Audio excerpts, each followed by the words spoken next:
Hi, I am Nick Daly, and you are now watching the MMA Conspiracy Hour with Todd Atkins and Miguel Iturrate for conspiracies, combat sports, and so much more. You better stay tuned, or I'll come find you.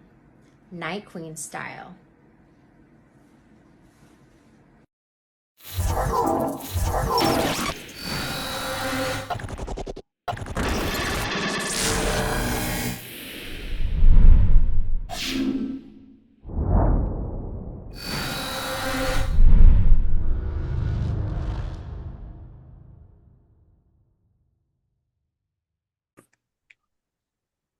All right, this is Todd Atkins. I'm here with Miguel Iturrate. Been a while since we've done a show, and we're going to talk about this Eddie Hearn, Matchroom, Dana White, Conor Benn, Eddie Hearn, Tom Aspinall, maybe some UFC stuff for tonight, and also Miguel talk a little bit about Rousey versus Crowner. We hadn't had a chance to talk about that, and given that he's our time in the sport, I'm interested to hear what Miguel thinks of it.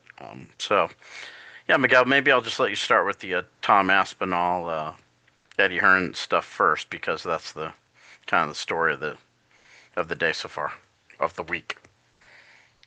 Well, Eddie Hearn is kind of a international boxing figure. He's probably the strongest foil at this point to Dana and Zuffa. Well spoken and has a big resume, et cetera, et cetera. But he's even bigger in England, so I'm not surprised that he was able to, score uh, a fighter like Aspinall, who's been, hearing the name Eddie Hearn and Matchroom Boxing probably his whole life, right? Because you know the company existed before with Eddie's dad too. So he feels he's done the right thing for his career. I saw Dana White on the record kind of saying, we made a deal with Tito Ortiz, who managed fighters, so um, Eddie Hearn isn't going to be the reason. Or I'm not just going to rule him out because Eddie Hearn's his manager. We'll work with anybody. So We'll he see. was, yeah, we'll see how that works out because I think Eddie is going to what in most circles or many circles will look like reasonable requests that but Zoof has never you know dealt with reasonable requests before. You know what I mean? They've shut down a lot of reasonable requests because of their power, and I don't think that they're ready to rewrite the contract completely for Aspinall or for anybody else. It's a shame because we've got the versioning announcement of the White House card, and unless it's Jones and Aspinall, I guess Jones and Pereira will have some. They'll hype the hell out of that, but I don't know if it's that interesting a fight. Um, everything I everything I think about that fight is that Jones is going to be smart and efficient, and he should be a little bit bigger, a little bit stronger. He'll get it to the ground as quickly as possible and Chimaev him out. Um, that's the way I see it happening. Yeah, no one's been able to do that to Pereira before, but Pereira's always, in every one of his fights, been the bigger guy. This won't be the case in this fight. So that fight, though it's interesting, it's not Aspinall Jones, which was, probably the most interesting fight there. The other kind of X factor that's out there, and this is, maybe a pipe dream, but um, with Ngannou being let go, could the UFC actually have Jones and Ngannou up their sleeve for this card? Would Jones even accept that since Jones seemed to not want that matchup in the past? Is the White House glossy enough for Jones to say, all right, I'll be ready? Um, so there's a lot going on. I'm interested in seeing what the White House card looks like with Dana announcing it on Saturday night. But it doesn't look like Aspinall will be on it. Um, future negotiations there pending. Recovery from his eye surgery is pending, so he's up in the air. you could turn out to see him go over into the boxing world and do the Ngannou thing where, they select a few opponents, uh, get his record up to, 7-8-0, 9-0 or whatever, and then, get him some big money matches in boxing. We'll see what Eddie Hearn has up his sleeve, but um, I don't want to say Dana's met his match in Eddie, but Eddie is a noble and dignified competitor here. Like Dana's usually outmatched, outwitted most of the competition, from Pride on, through everybody else. He's just outworked and outwitted and outmuscled, you know, just overkilled everybody that they face. And I think Eddie is really the first uh opponent that he's really not going to be able to do his usual bullying tactics on. Eddie will stand up to that, and he'll keep doing what he's always done. And at the end of the day, Eddie's very, very successful. Um, so um, so we'll see. And Eddie is also, you know, like he's not Oscar, like Oscar De La Hoya, unfortunately. He's a power player in boxing as well, but he's just got too many black eyes and too many skeletons in his closet. Um, and I just can't like you picture you know like a debate like a presidential debate, and Dana would run rings around Oscar. Oscar likes to do his podcast where he carefully scripts what he wants to say, and he's a handsome guy with his smile and stuff. So his little video clips come across as good, but he's not ready for a mental matchup against Dana, whereas Eddie Hearn is. So it'll be interesting to see how this plays out in the next 6 months to a year. Yeah, I think there's a misconception. People think Dana White is some brilliant guy. He's always had like a lot of powerful people behind him, but him himself, he's a little bit more, I'd say, a meathead. Uh, really, if you had to compare him to somebody, and Eddie's Well, not. Eddie would be well, more than formidable for him when it comes to having knowledge and brains. yeah.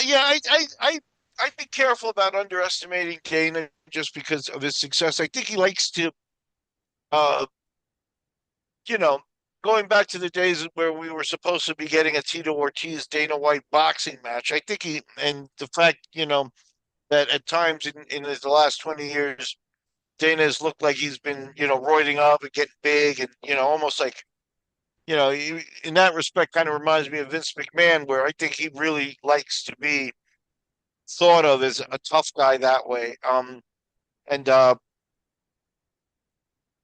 But his success and his instincts, the way things have played out, and the ways they have made certain stars. I think there are some failures that he doesn't get credited with, but I wouldn't precisely call him a meathead in the style of De La Hoya or someone like that. De La Hoya took headshots for his adult life, and Dana really never did. Eddie really never did. So I wouldn't quite call him a meathead, but I would say that he's definitely at least in there with a peer in Eddie Hearn. And if your assessment is that Eddie Hearn is probably the sharper of the two, I wouldn't disagree with that.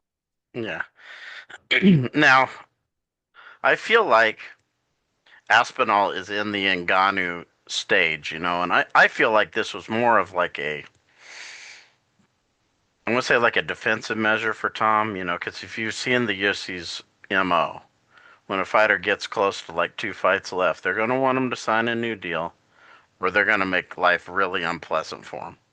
If they get to Well, they've one already fight, made it unpleasant, don't yeah, you but I'm think? saying if they get to one fight, they'll often shelve a fighter because they don't Right. have to give him the last fight. And that's where I feel like Aspinall's approaching um, that area. And I feel like he's done this more as a defensive thing. Like, hey, they're going to, even if I do fight for them again, I'm coming to this bad point. And it's likely they're going to strip him tonight. If he's not on the White House card, they're probably going to strip him. That's what everyone's saying, which isn't necessarily great either. So I feel like it's almost like a defensive move. Like, how can you, Eddie circumvent, kind of navigate these waters for me that I'm getting ready to be in. What do you think? So let me ask you a hypothetical. Could the UFC get away with on the White House card Jones versus Pereira and Aspinall versus Cyril in a rematch? That could work if they did it, sure. Type. We'll see. I think that's an option. It's not the optimal matches that everybody is hyped up about and talking about, but it puts a lot of heavyweight firepower on the card, uh which helps, you know. And like I said, I don't think Ngannou's a player, but um there's a that wild card of he's free now. So could somebody consider doing something with him for that card and shaking up some of those matchups? It'd definitely be interesting. Aspinall versus Ngannou. Um, that's also a possibility under Eddie Hearn's boxing uh, flag, right? Ngannou's a box has professional boxing record. Aspinall is, one of the better boxers we've seen, especially as a heavyweight in MMA. Um, and probably as a Brit has more time boxing and in the ring than your average American heavyweight is probably more wrestler based. Um, so yeah, so you could see Aspinall. If Aspinall's not on that card, I would think that Ngannou versus Aspinall might be in play either under the Jake Paul flag, which I wish he would just die. Like, and I don't mean as a person, I mean as a entity in boxing. Um, I had heard that he signed with the WWE and his brother's doing pretty well over there. Yeah, So bringing Logan's the in, one with the WWE. I don't know if Jake is.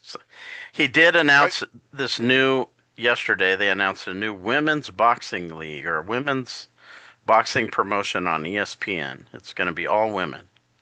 okay, that's a good way to lose some money, but he's got money to lose, so that's okay. Um, yeah, I had heard. I don't know. There's so much fake news out there now. I'm not sure if it may be fake news, but I had heard, and he would have to go into WWE development and get some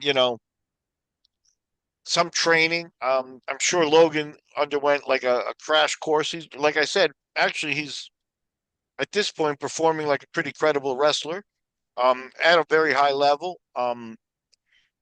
But yeah, if you look at it, Logan seems to be more of the of an athlete than Jake. Jake is maybe bigger and stronger, which might play a role in how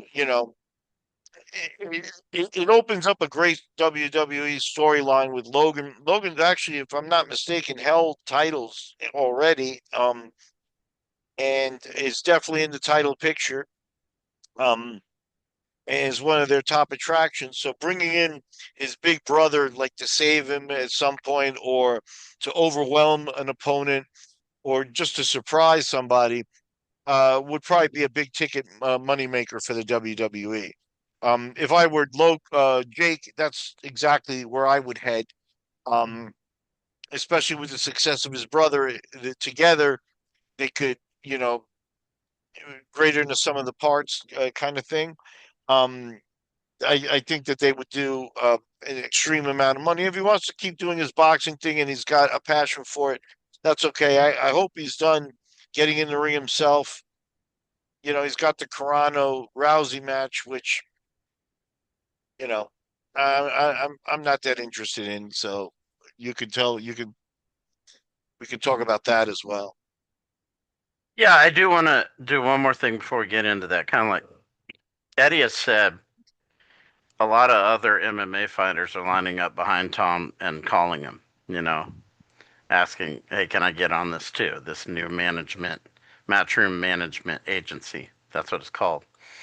What Hmm. if you think if he signed a few other fighters from the UFC? I don't, even if they weren't necessarily stars, what if he signed like another 5 to 10 guys? With the UFC's roster probably around 500, I'm not sure that 5 to 10 is enough for them to not um No, I mean kind that of. had some significance. They don't necessarily have to be champions, but they're guys that are in the top 10, 5, you know. Okay. See, the thing is Aspinall to me, like for example, Leon Edwards doesn't work for me. You know, Kamaru Usman doesn't work for me. Guys on the B side of their career don't work in that scenario for Eddie. If he wants to wield some power, he needs more of the up and coming guys, of the guys that are burgeoning. You know, um, but yeah, um,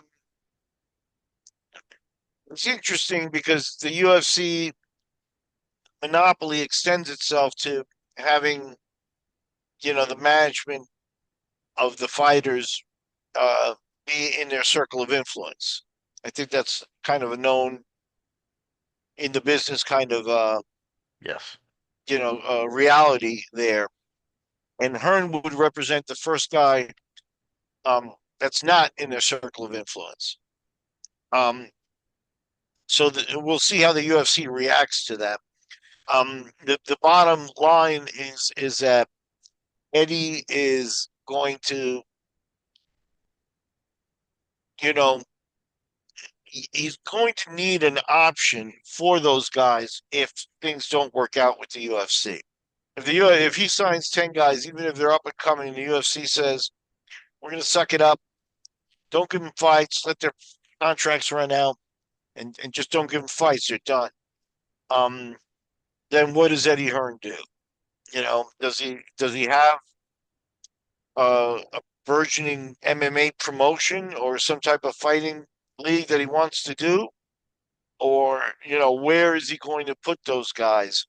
Um, or is he just going to be another manager that goes in there and just has to rubber stamp the contracts because he doesn't have a lot of power? He doesn't have his power, and his gravitas doesn't really extend to MMA yet. Similar to like Dana, if you look back at our podcast, I thought that the Zuffa boxing was going to take a long time to get off the ground. I think that's still the case.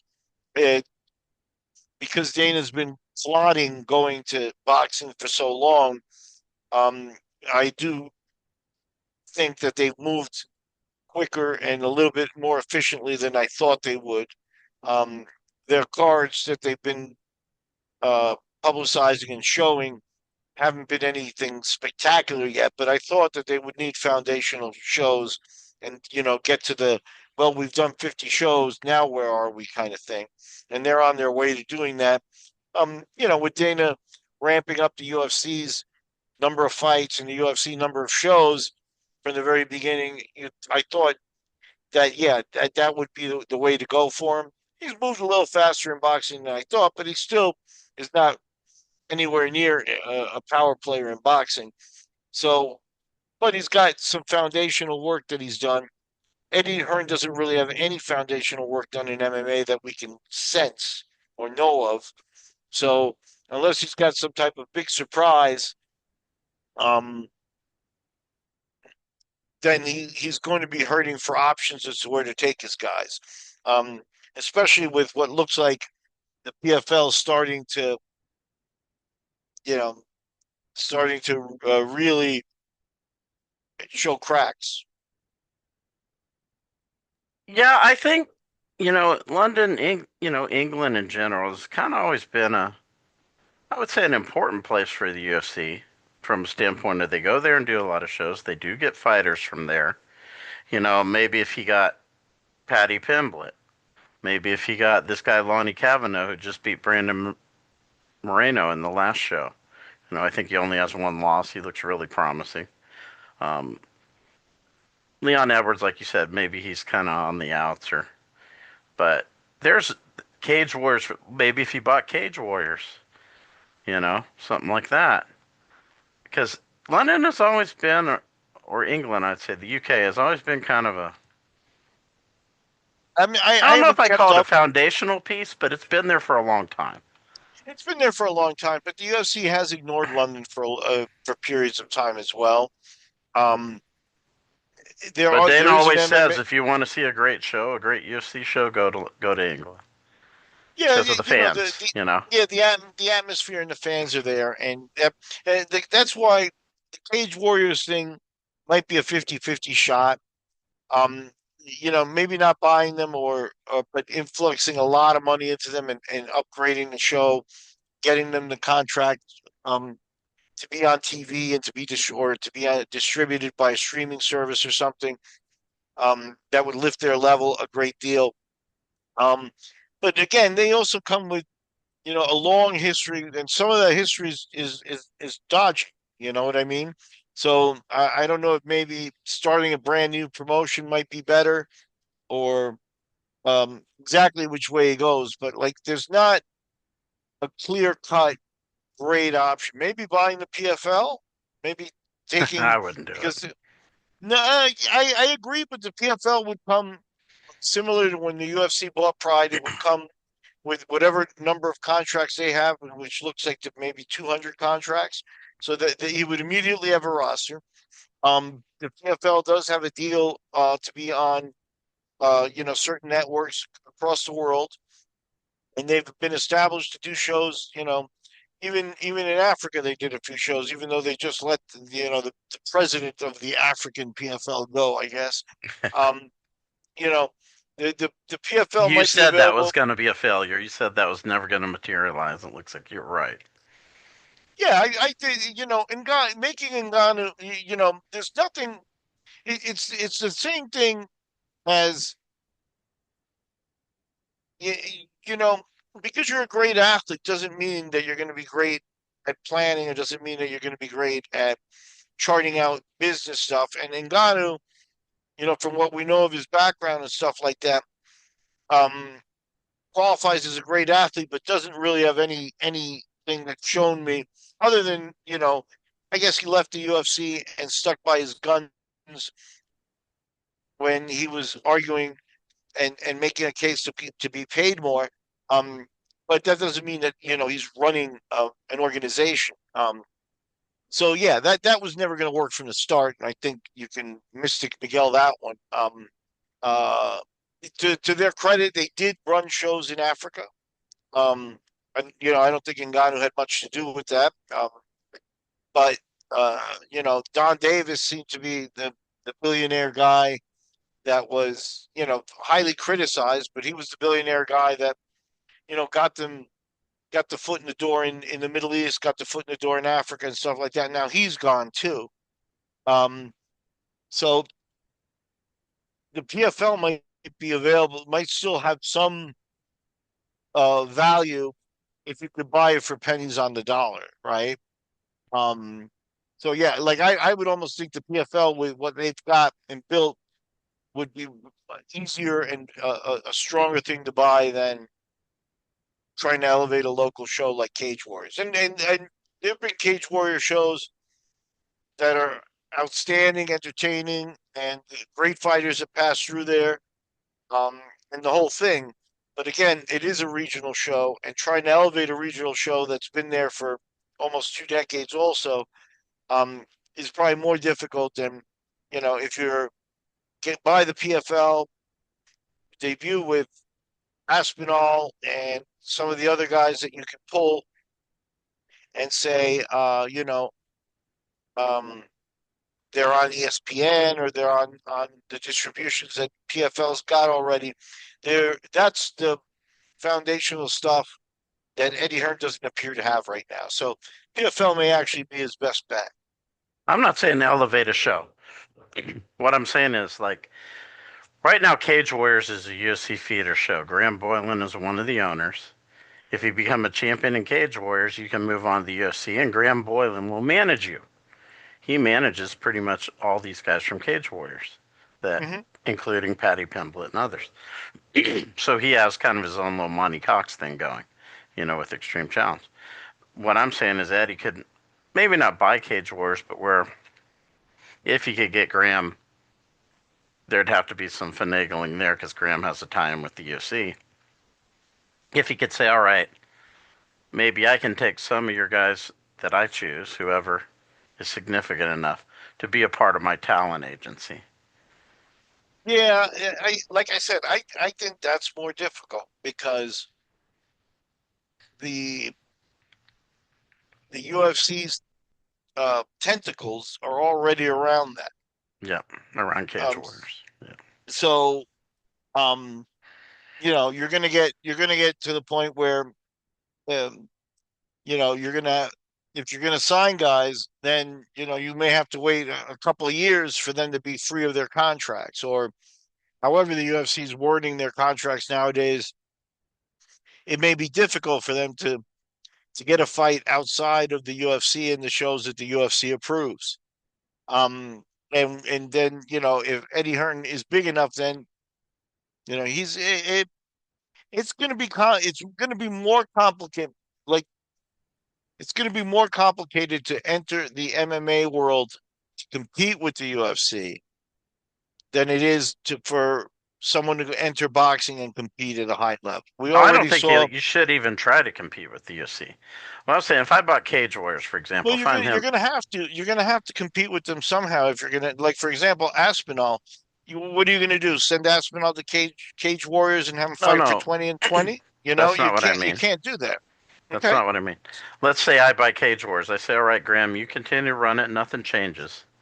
But instead of you managing these guys that go to the UFC, I'm going to select some of these guys for myself, the ones that I deem are worthy of, and I'm not necessarily going to funnel them to the UFC. I might do something else with them.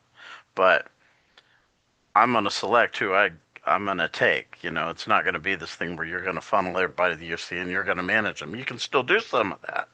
But See, now yeah, you're entering one of the big advantages of Dana is that whether you agree with Dana or not, Dana has his way of assessing MMA fighters. One way or yeah. another, it's been very successful. Like I said, you can call out certain little mistakes and certain things, where he may have dropped the ball and stuff like that. But there's no doubt that there's a Dana way. I don't know that Eddie Hearn can walk in and confidently say, "I'm going to select the talent that I deem fit," because he has no background in the sport. He really doesn't know. It isn't boxing, so there are going to be many differences, and you have to. So he's going to need to rely on people from the MMA world if he's going to enter this world somehow. So and Graham's already in bed with the UFC, and you never know at that point if he jumps ship and helps Dana Eddie Hearn if he's a plant, because the UFC does play dirty sometimes. So he's entering some dangerous waters if he wants to.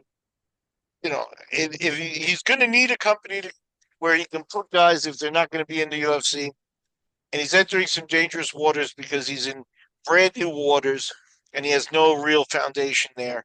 It seemed, to be honest with you, the people I know were kind of caught out of the blue by him signing Aspinall and starting to get into MMA. This materialized in a short period of time in the recent times. It hasn't been something that Eddie Hearn's been talking about for 3 to 5 years. Like, No. I'm working on doing MMA stuff. It's not that he's going into MMA necessarily. He's starting Can a you talent do me a agency. can you pause for a minute? I'll be right back. Okay. Yeah.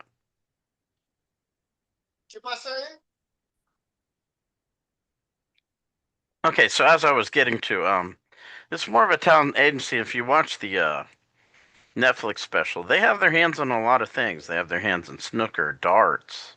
You know, Matchroom isn't just boxing. They're involved in a number of different. Their darts thing is huge, apparently, as is their snooker. The kind of the different variation billiards, um, pretty big. And so they have a lot of athletes they work with. Not just boxers relative to Are marketing. dart players athletes now? No, but I'm just saying guys that Oh, have just acquired just fame checking, just through check. through different ventures. They have a lot of experience marketing people and marketing different sports that they're involved in. And Right, they've been right, very but successful if you watch. So I would say it's not like he's just jumping into MMA. He's just saying, "Look, Tom, I can help you in dealings with, you know, the fights and also, marketing you outside of the UFC, which the UFC doesn't do at all for people pretty much." okay. Um, Now, first, what I suspect is that Eddie Hearn is going to need help in talent assessment in MMA. Well, Like he can just watch Darts. Cage Warriors and see who gets popular and then try to sign him.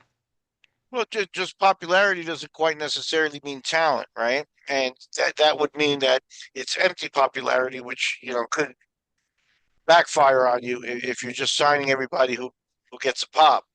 Right. I'm Um, just saying you can look and see who's good and who's gaining, steam, no, traction. like I He's got said, like though, 50 people that work for him. That's what I'm saying. It's not like just him. right, So, right. yeah. But are there any MMA people there?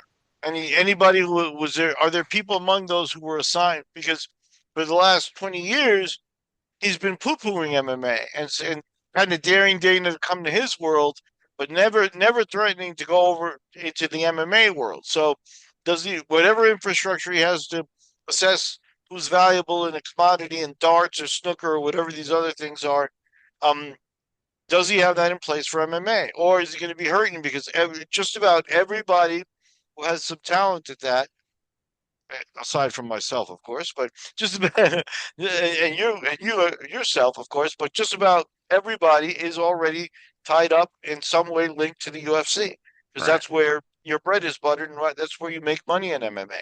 So is he going to have an ability to extend his infrastructure into this other sport to play it at a high level? Or is he just going to be a guy who's going to walk into a negotiation where he's going to be handicapped in the negotiations? Well, there's a lot of guys in England who've been around MMA from the beginning. There's tons of people. So I'm sure he could find some people. Say, hey, Right. I need you to But watch Cage Warriors and, you know, tell me who's winning all their yeah, but fights, you've who's you've gaining got steam. Yeah. there's yeah. I mean, you could be Yeah. around MMA, but being in the business is he doesn't have anybody who's been in the business. Right. I'm saying he could get a guy like Ian Freeman, Leo Remedios. Some of these guys have been around a long time. Paul Daly, others. He could get two or three of those guys and say, look, I want you guys to Yeah, help me kind of. again, having been an athlete doesn't translate to the management running the events and Right. even in talent selection as well. It can help, though. Doesn't translate. Yeah, it can help. It can help. Ian Freeman would be an interesting name because um,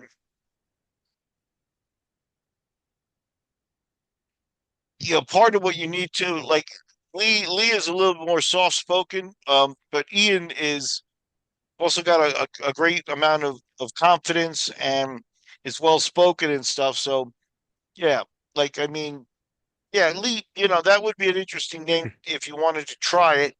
But just being Ian Freeman doesn't guarantee that it'll bring everything you need.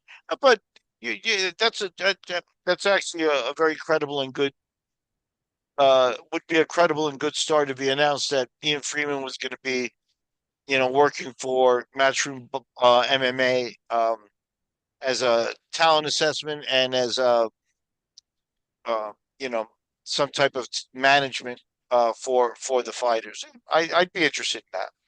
Yeah, plus Lee's moving to the Bahamas, so he's not gonna be Yeah, I available. think I like personality wise, like both of those guys. I've signed contracts and have both of those guys fight on my shows. Um, and both are great fighters. And with due respect to Lee, I don't see Lee as the kind of cutthroat corporate personality that he would need to be. Lee's a little more. He was a good athlete, and he was mean when he needed to be in the ring. Well trained, seeking out success in the sport from early days and stuff like that. But again, I don't know if that translates onto the business side. And yeah, I could be wrong. Maybe I could be wrong, but I got to where I got in the sport because I do have some of that ability to assess some of the guys, and some guys sell you, some guys don't. I have a pretty good track record of talent assessment, and Ian, I would say Ian would be a guy that might be worth the risk. Okay, so let's kind of get some of these other announcements. Maybe the first one I want to do with you is Rousey versus Corona on Netflix. I believe the fight's going to be. Let me look at the day. I think it's going to be in April or May.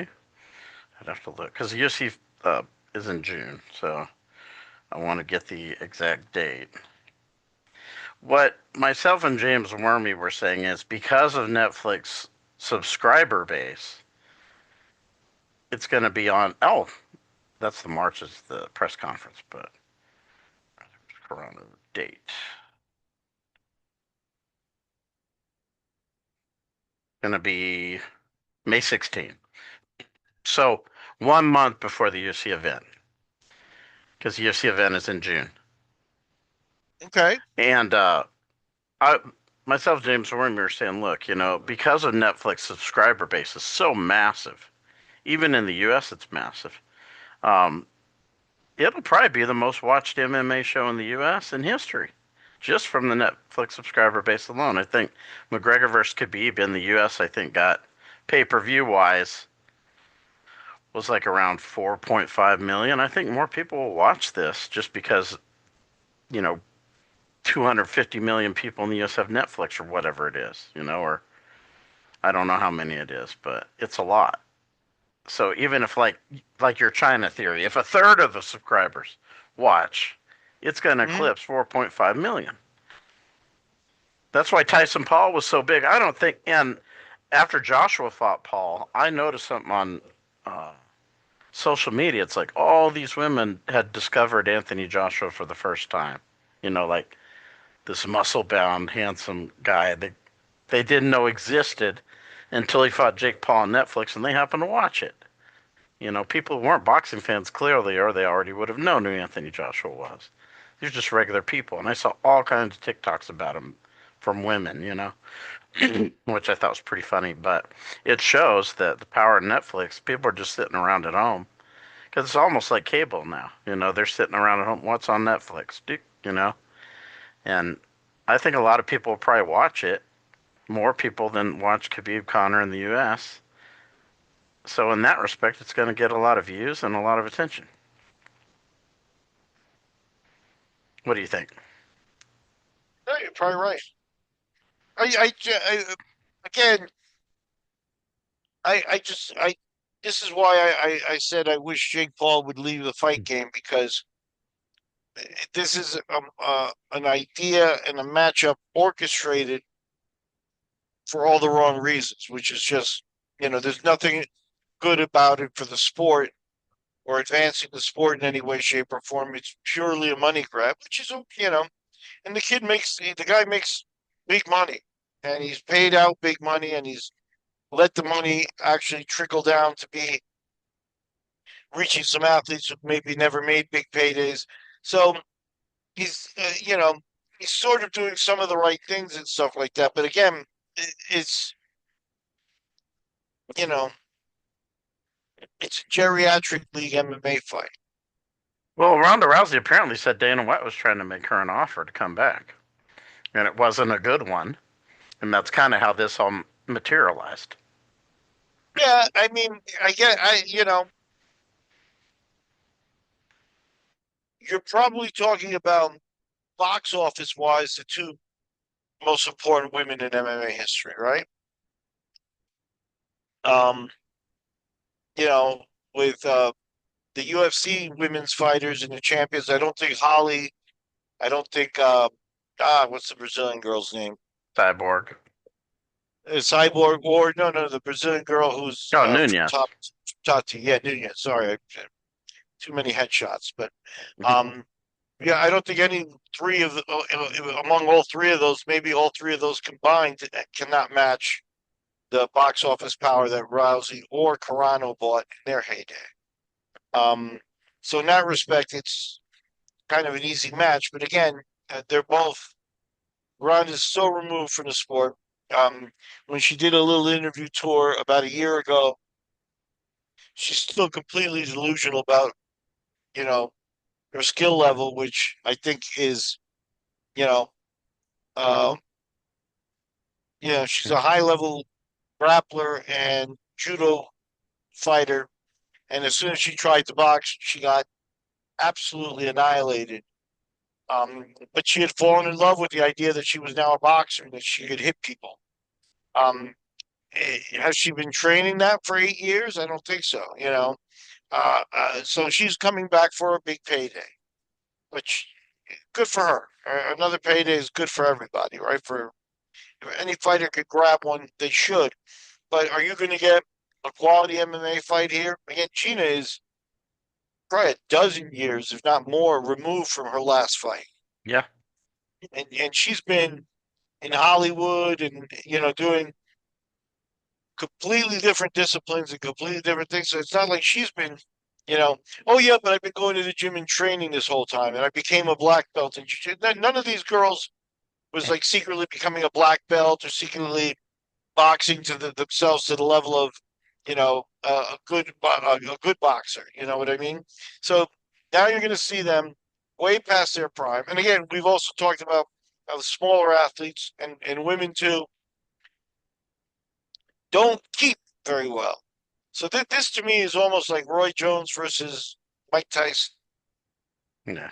It's so beyond its shelf life that it's not an MMA fight. It's a spectacle. It's a show. And yeah, they'll get a lot of eyes on it. People will make money, and Jake Paul will look for the next, thing that they can recycle. Maybe if we wait another 10 years, he'll do Vanderlei and Chael again. Um, I don't think that you could do that one in the next show because they're not old enough. They need to be older for Jake Paul to actually really, milk it. So yeah, in 10 years, Chael and Vanderlei could happen, and they could. Again, for the sport, has nothing to do with the sport. Yeah. No, it's rumored they're going to have Ngannou on this as well. That hasn't been made official. But what do you think about that? What do you think if the show does a big number, which I think it will? Will it have Yeah, any yeah, yeah. impact? Will it have any impact for them? Will it mean another show on? No, this is a MVP MMA, by the way. It's not going to be a mixed hybrid card. This is an MMA show. What do you think? Would it mean another show for them on Netflix, soon after or no? Yeah, I mean, people are gonna watch it. Um, at the end of the day, they'll airbrush and maybe take pictures of Carano and Rousey from 10 years ago, airbrush them, and the woman factor will attract some men to look at it, et cetera, et cetera. Um, and they'll probably get another show in there, and like I said, Chael Vanderlei, they can pick and choose old age MMA cards that have nothing to do with the sport that'll attract fans, casuals and that type of thing, but it doesn't do anything to advance the sport. And not that everybody's obligated to do something to advance the sport or anything like that. They're making their money, but excuse me if I'm really not interested. Yeah. Now tonight we got a show, Holloway and Oliveira for the BMF title. What do you think about that fight? It's a good fight. It's a good fight. Max. You know, Max is probably eked his way into a top 20 all-time greatest guys out there. So God bless him. Um, I still shudder at the fact that he had some neurological problems that pulled him out of the Nurmagomedov fight when he had it. Um, then all of a sudden he came back pretty crisp, which could hint at you know um, stem cells or some type of treatments or something that got him back up to a level. Um, if you look at his career and the last, I don't think there's anybody on the planet that's fought that many full 5 round fights. Most of the opponents have been kind of similar to him, and they're stand-up fighters, and that's kind of, Right. you know, So they go and they go, but I'm talking about just sheer mileage on your yeah. body. He has more 5 round fights than any fighter in history. And,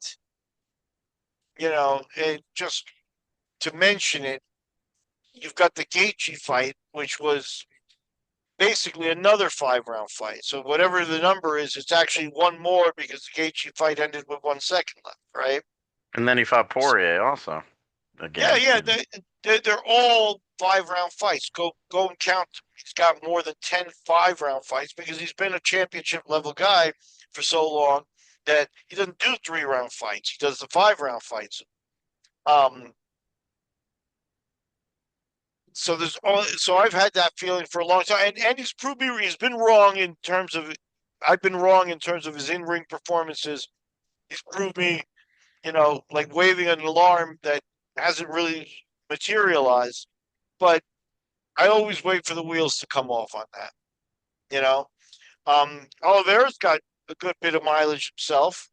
Um, I think I think Holloway's mentally tougher. I think Oliveira is, um, he's a former champion and he's been fighting at a high level, so it's hard to say that he's mentally weak. But I give the mental toughness to Holloway as an advantage on there. That may be where the match is decided if everything's um, okay with him. You know, but again, if he slips, if his body slips a little bit, um, which I've been waiting, like I said, we've been thinking could happen for years now, then Oliveira is good enough to catch him. If not, Holloway will win this one. Yeah, he's had 10 5 round fights, like you said. Yep. Yeah. Make it 11, right? Did you count the Gaethje one in that one? No, yeah, I looked. I look at his record, so 10. Yeah, but his record it would come up as 5 459, not a decision. So you got to count Yeah, yeah, you decisions. got to count that. Yeah, Right. 11. So yeah, Yeah. it's a lot. I think the Oliveira, though, he's a guy who can be finished, and he's also a guy who can finish people. So Yeah, I maybe mean this one Oliveira. If doesn't go 5. the thing about Holloway is that you don't see him fight on the ground much. And on the ground, you would have to think Oliveira's going to have a big advantage here. So how much cash and energy does Oliveira burn off trying to get him to the ground? Does he spend a round or two tiring him out or trying to tire him out, which that's a bad idea in a tall order trying to tire Max Holloway out in stand up fighting, right?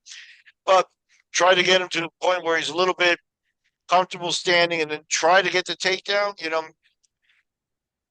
Better wrestlers than Oliveira have tried with Holloway and not gotten him to the ground really.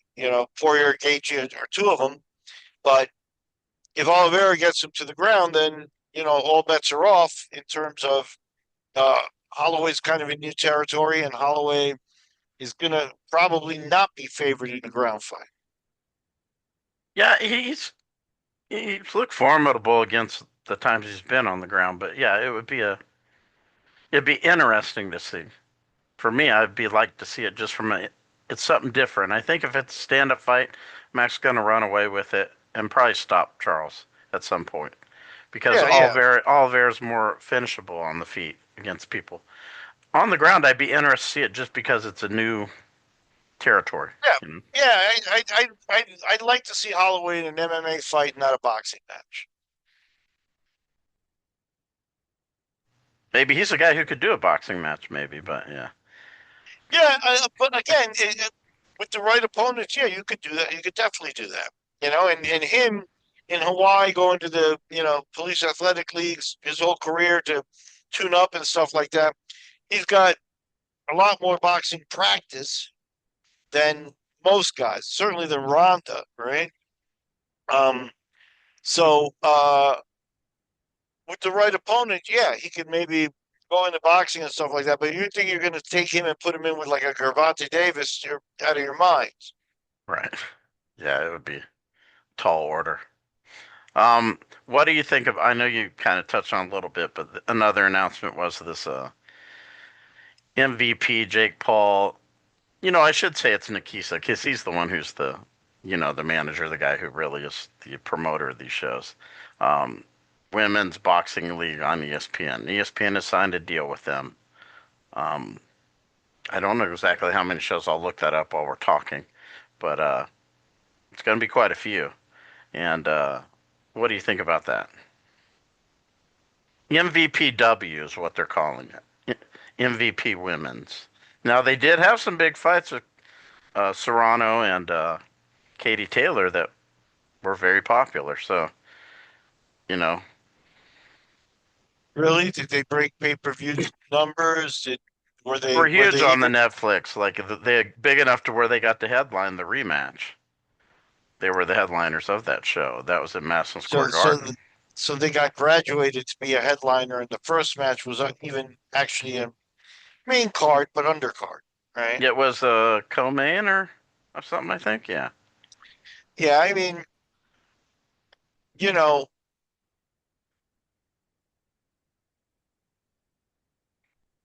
we're in 2026, so we're supposed to be worried about, being fair and diversity and all kinds of things like that.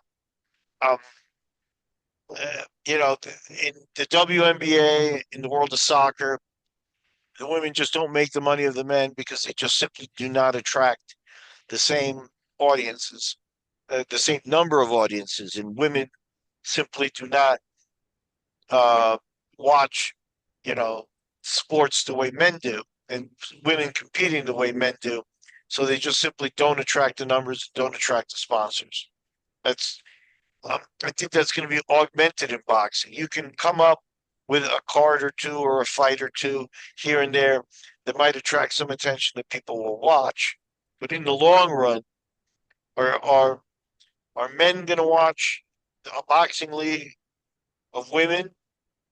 Maybe, a certain amount of men will. Um, and keep in mind, I myself, I'm I don't like to toot my own horn, but and I'm not speaking bad about women at all. I am 100% responsible for women being in the Abu Dhabi grappling tournaments. I fought for that. I got them. Yep, I got one of them sponsors from the UAE to sponsor that, even though they did not put the same prize money as they did for the men at the very beginning. I absolutely fought to get the women's tournaments put into that tournament. And that was me who was fully responsible for that. But what happened there is again the women's grappling is women's grappling. When you see super fights and stuff like that, I've seen super fights even of like Gabby against Tom against what's his kid name, Craig Jones. I almost called him Tom Jones, but like again, women's grappling is not the attraction that men's grappling is.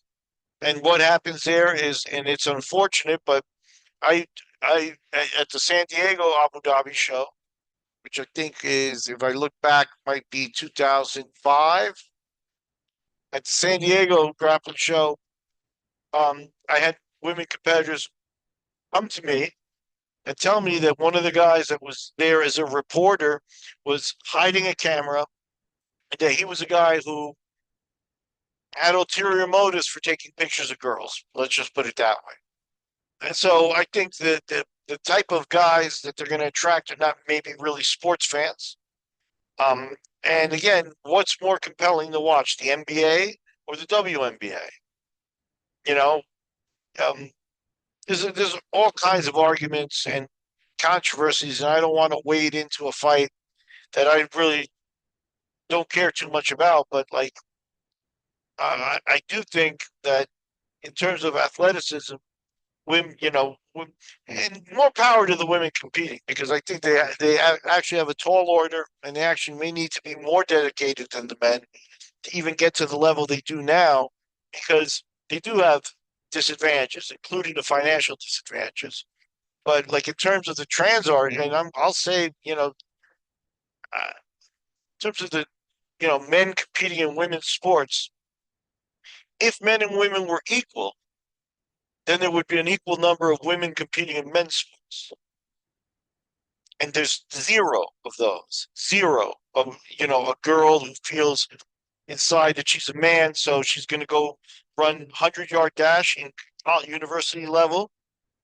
There's not one woman at any level that could compete with the men at the top in those sports. In basketball, what is she going to do? You're going to have a woman who feels she's a man. Like even Katie Taylor, I don't think Katie Taylor.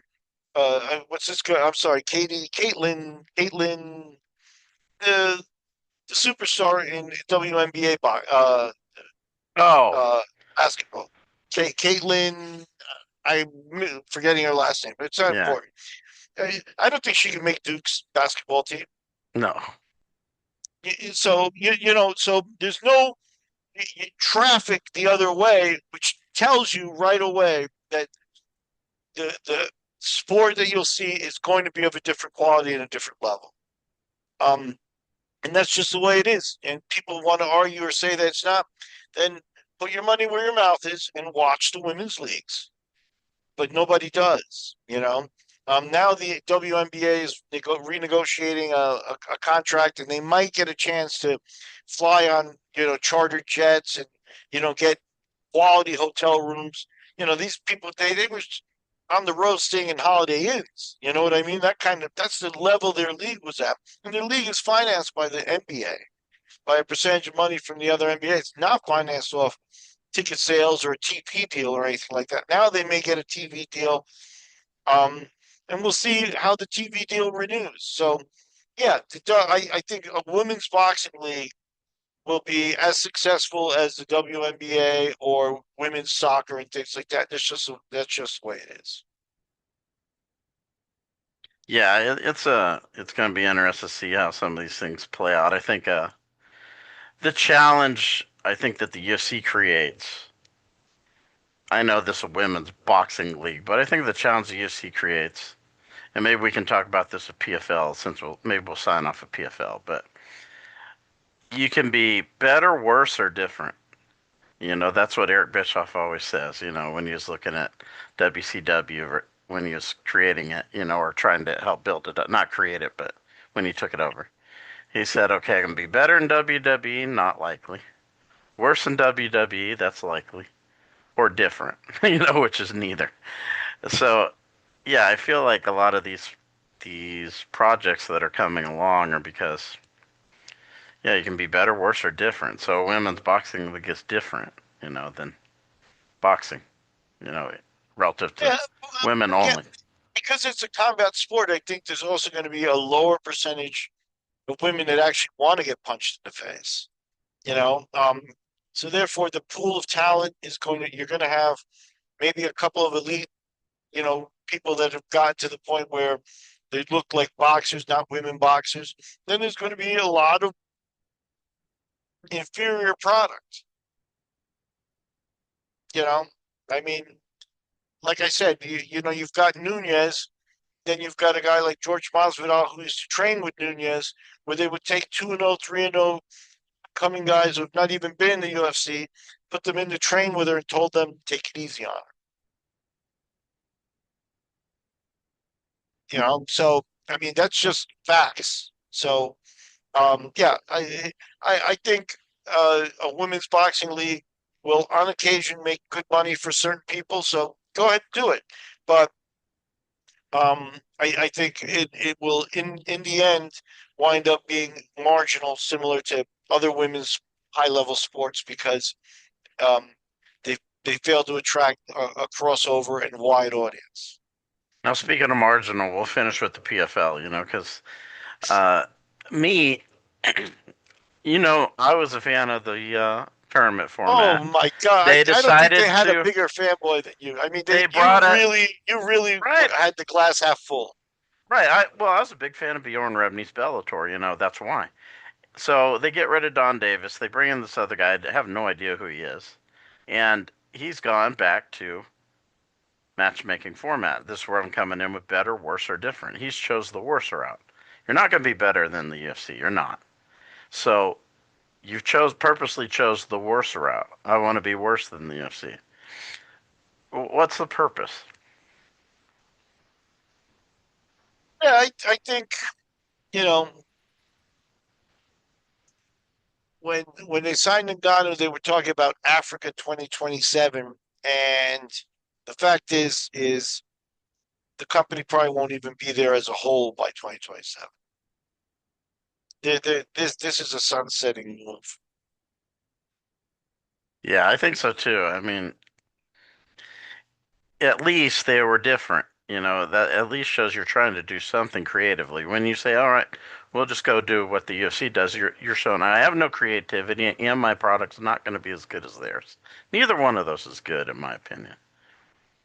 Yeah, yeah. It's like I said, we've talked about it ad nauseum about how the tournament route, you shouldn't even try it because it's already like everybody who's tried it has faded it out, and their reasons for it is that it's very difficult to manage.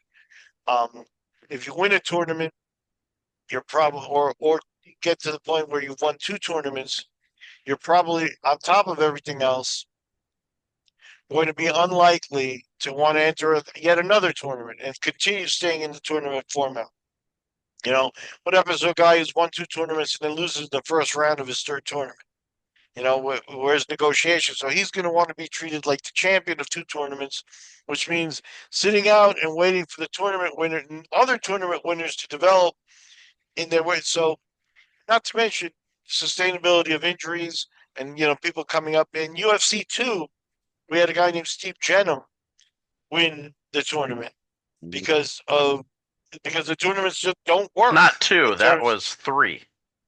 Okay, but Yeah. Two was but Hoist. Yeah. yeah, but that's the point. The point is, it was super early on where the holes of the tournament format started to show. A tournament that Mark Coleman won within the first 10. So there were two big gaps. Jenham being one, and due respect to Jenham, you know, but Coleman won a tournament with two fights, not three, because nobody would fight him, and the alternate was hurt, and they couldn't do this and that. They asked guys who lost fights in the tournament to jump in the final and try to beat Coleman, and those guys didn't want to do it either. Coleman was formidable. They were tired and hurt. The tournament format's not sustainable. You can do one every once in a while. Like I would be all for doing shows like card shows, In the and NBA then and the NFL and MLB, a tournament format, ultimately they have a playoff at the end. The right, season games, the but season games it's are not the guys same. are even sitting out. They're basically irrelevant. You're just Right, but positioning yourself for a seed in the tournament. You know what right, I mean? right, but it's not quite the same as combat sports because combat Right, sports right. does open. But what I think that the way to do it, if you wanted to, would be spend a couple of years shaking out so that you've got your top 10 really outlined. Like there have been times where the top 10 guys in the welterweight division, the middleweight division, the lightweight division were all fantastic. And then at those situations, you do an ultimate, and you do a tournament with all the top guys in a weight class, and you do that every couple of years, every 2, 3 years, or whatever it is. You could do a tournament as a special show. That becomes like a Super Bowl show, and those shows will break pay-per-view numbers when you announce a fight card like that. And you put a boatload of money for the winner. Um, that would be the way to do tournaments: is build through fight cards, and then once you've gotten to a level where you've got some elite guys, then go ahead. Um, Picture a tournament: Adesanya, Duplessis, Chimaev, Strickland. That's your first four seeds, and then under that you've got Yeah. whoever. What was the kid that held the title that lost it to Chimaev? That guy is seeded seven. But you've Yeah. got guys that were in the title picture. You could do a tournament like that as an ultimate type of middleweight tournament now because you've got a pretty deep pool of middleweight talent. But to roll out a tournament and then another tournament and then another tournament, the guys want to stay busy. And oh, by the way, you do the tournament all in one day. Or Not, maybe you could match make for the first 10 months of the year because UFC has a show every weekend, and then for the last 2 months we do our tournament, our playoff. yeah, We'll have our seeds, and then we'll have our tournament. I think that the tournaments in one day are special. The tournaments are extended are For not you and me, as but the guys these days, the fighters these days, they can't do it. But here's the thing: is if you put enough money, they'll do it. And um, now extending it over the course of a month, it makes or in the course of months, it puts the rest of the roster to wait.